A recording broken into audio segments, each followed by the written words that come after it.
सभी शांत हो जाएं। आज हम सब यहाँ पर एकत्रित हुए हैं तो पहले तो ये शुभ वसंत पंचमी का अवसर है और दूसरा गणतंत्र दिवस। तो ये हमारे लिए सौभाग्य की बात है कि वसंत पंचमी के दिन गणतंत्र दिवस आया है और मैं माँ सरस्वती से प्रार्थना करता हूँ कि आज के दिन वो पूरे देशवासियों को ज्ञान, सद्भाव और विवेक का आशीर्वाद दें ताकि हम सबको सद्बुद्धि आए, हम विवेक से काम लें और देश इसी प्रकार से प्रगति करता रहे। मुझे कुछ दिन पहले मेरे एक कुलीग हैं, सीनियर कुलीग हैं, जनरल अनुज माथुर, उन्होंने मुझे बताया कि आपको नर्सरी पार्क में जाना है। उनको जाना था पर वो दिल्ली चले गए हैं तो उनकी जगह उन्होंने मुझे रिक्वेस्ट किया।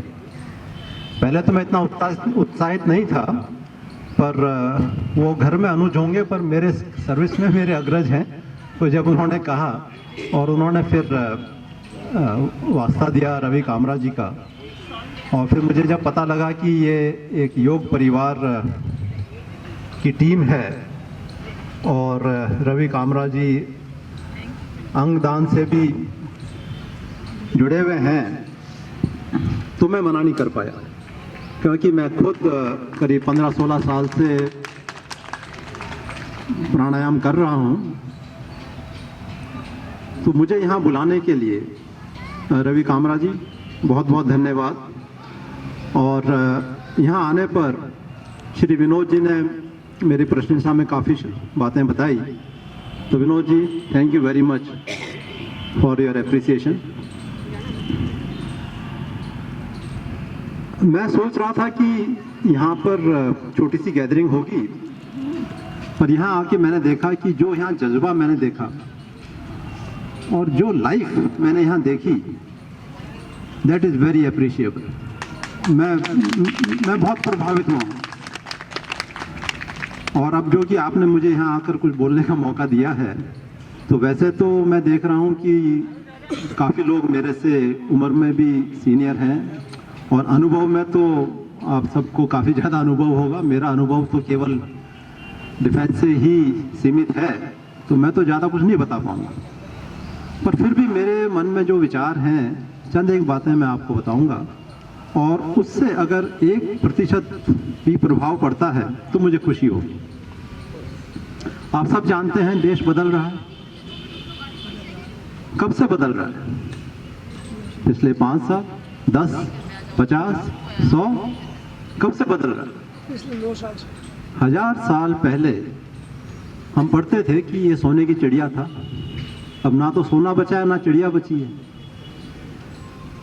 देश इतना विकसित था कि बाहर से लोग यहाँ पढ़ने लिखने आते थे, यहाँ व्यापार करने आते थे, और फिर कुछ लोगों की बुरी नज़र पड़ी और हत्यारे और लुटेरे यहाँ पर आए और कई 100 साल तक देश को लूटते रहे। फिर अंग्रेज आए, वो भी लूटते रहे, और फिर 1947 में हमें स्वतंत्रता मिली। जब वो स्वतंत्रता मिली तो एक कमेटी बिठाई गई संविधान लिखने के लिए, और फिर करीब 3 साल में आज ही के दिन 1950 को संविधान लिखा गया। वो संविधान लिखा गया ताकि ये जो विशाल देश है इसको बांधा जा सके, एक सूत्र में बांधा जा सके, सब एक समान हो, सबका एक स्वरूप हो, सबका एक लक्ष्य हो। और उस संविधान के तहत देश ने बहुत प्रगति करी है। विश्व की सबसे बड़ी डेमोक्रेसी बन गए हैं हम, और डेवलपमेंट के नाम पे तो हमने, चाहे वो स्पेस टेक्नोलॉजी हो या इंफॉर्मेशन टेक्नोलॉजी हो या वेपनाइजेशन हो, इंफॉर्मेशन, सब जगह हमने प्रगति करी है, बहुत प्रोग्रेस की है और आगे भी हम प्रोग्रेस करते रहेंगे। पर जिस संविधान के लिए हम हर 26 जनवरी को एकत्रित होते हैं, जब मैं स्कूल में था तो हमारे लिए गणतंत्र दिवस का मतलब था, पहली बात तो एक छोटी सी परेड, क्योंकि मैं काफ़ी बचपन से मिलिट्री स्कूल में चला गया था, तो 5वीं क्लास से स्कूल में था, मिलिट्री स्कूल में। तो गणतंत्र दिवस का मायना था कि एक छोटी सी परेड, फिर प्रिंसिपल महोदय ध्वज फहराते थे, कुछ बातें बताते थे, फिर चाय नाश्ता होता था और फिर छुट्टी। हमारे लिए गणतंत्र दिवस का मायना छुट्टी ही था।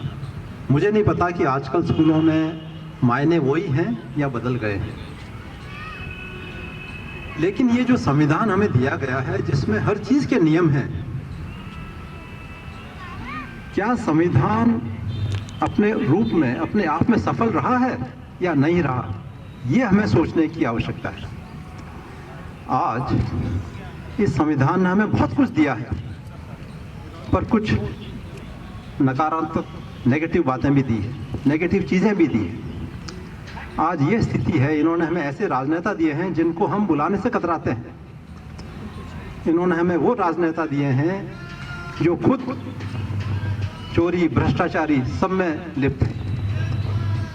इस संविधान ने हमें वो न्यायपालिका दी है जिसमें 3-3 पीढ़ियां खप जाती है और केस डिसाइड नहीं होता। इस संविधान ने हमें वो फॉरेन एक्ट दिया है, वो एविडेंस, इंडियन एविडेंस एक्ट दिया है, जिसमें बाहर देश के प्रवासी घुसपैठ करके आते हैं, यहाँ के सिटीजन बन जाते हैं, यहीं पर व्यापार करते हैं, यहीं पर उग्रवाद करते हैं, तोड़फोड़ करते हैं, मार काट करते हैं, और जब पकड़े जाते हैं तो फिर वही केस चलता है। तो हमें चाहिए कि कुछ बदलाव किया जाए। अगर ये संविधान इतना सशक्त था तो क्यों संविधान बनने के 1 साल में ही संशोधन हो गया, और क्यों आज लगभग 125 संशोधन हो गए?